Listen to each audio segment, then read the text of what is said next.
Today we're going to be unboxing this. It's the Peugeot 205 Evolution 2 from Hella in 1/24 scale. It's a pretty minimal kit, only got 41 pieces. See an illustration there on the front. Comes with decals for the Tour de Corse. Information there on the side in different languages. And there. Dimensions and information there. And some more information on the back here, including recommended paints and what the decal sheet looks like. This is a fairly recent rebox because of the yellow box, but let's see what's inside. So, instructions. All the parts are loose in this, which isn't great. Bunch of white sprues, tyres, clear sprue, decal sheet. So let's have a look at the instructions.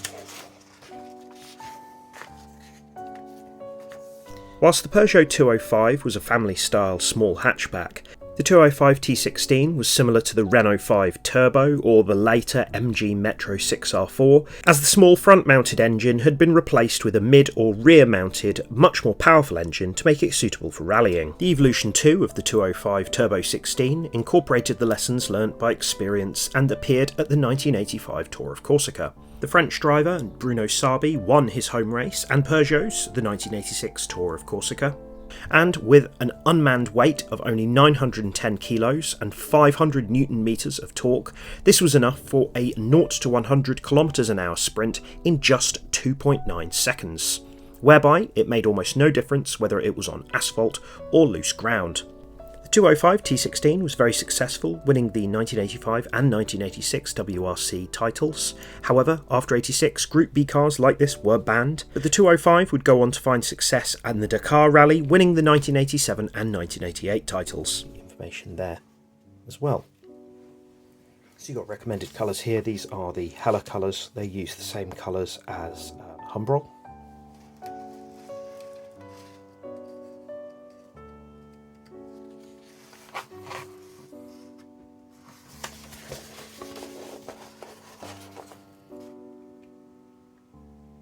If you were building this as the instructions suggest, you could probably do this in an afternoon.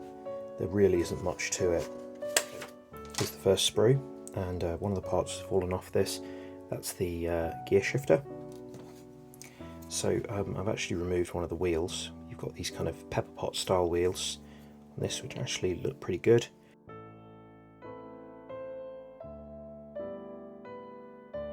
Got that sort of air filter, steering wheel, part of the roll cage, some features for the engine. I think that is the engine. Exhaust, another part of the exhaust, bit of flash there. Seats, not much detail on those. That's the dash, no detail on there at all. Other side of the engine, suspension parts. Okay, so on this sprue here we've got the rear cowling, which has got moulded mud flaps. I don't like that at all. Got the front lip there with these aero parts. Got the two doors, which are separate parts. No detail there on the inside. It does have a hole for a wing mirror on this side. Bonnet, front radiator, all moulded in there, and headlights, which are covered. So yeah, no changing that there. Okay, then this next sprue, as you can see, a lot of the detail is moulded in. So all this suspension stuff has already been done. Got interior here, which is also very limited, and you've got a rear spoiler with rather chunky details. So here's the body. Some of the details here are quite nice. So for instance, you've got moulded in roll cage details. We've got wipers, you've got space for a spare tyre at the front, and then yeah, you can see where the engine will go at the back, but I think this will be lacking quite a bit of detail. So we've then got 5 tyres for this one. These are all got slicks, I guess for the tarmac rally of Corsica. Yeah, you can see that one there, that's the spare tyre, and I've already put that into there. These need to be sanded down quite considerably though, because a lot of mould seams on these. They're all the same, all on this kind of spider web. So then we've got the clear parts here. Just take these out of the bag. So you can see windscreen, the screen to separate the driver bay. Got headlights but no tail lights. Tail lights are decals for this, and there you've got the screen for the rear cowling. So yeah, very basic decals. These aren't bad. I think they've been reprinted since this original version came out. Not great amount of detail, but decent colours. Bit of a misprint there, I think, on those, but it should be okay because it'll go on white. You can see we've got number 5 for Bruno Saby's car. Lots of official decals. Now, I'm probably not going to use these, or I might use some of them, and then I'll try to add some of my own. So you see with the decals here, there are some things like these are the rear mud flaps. That's annoying. I think I wouldn't want plastic mud flaps. These are the tail lights as well.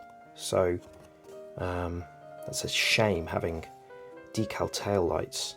I don't like that at all. Also, the detail on the dashboard is really poor. Really poor. Oh well, see how this gets on. So this kit is incredibly simple. There's really not much going for it. However, it wasn't very expensive, certainly compared to the Tamiya one, which can easily go for over £100 online. This one got for less than 20, so very cheap. I am going to use this as an opportunity to do a lot of scratch building, a lot of modification, and add things to this to try to make it a better kit. So we'll see how that turns out. I'm also going to base it on a slightly different version of the car. I'm not going to use the Tour de Corse version, which is in the kit, so I'm going to add some modifications. So let me know what you think. Have you built one of these? Have you built the Tamiya one? I'm sure that it's much better than this. Thanks a lot for watching. I'll see you soon.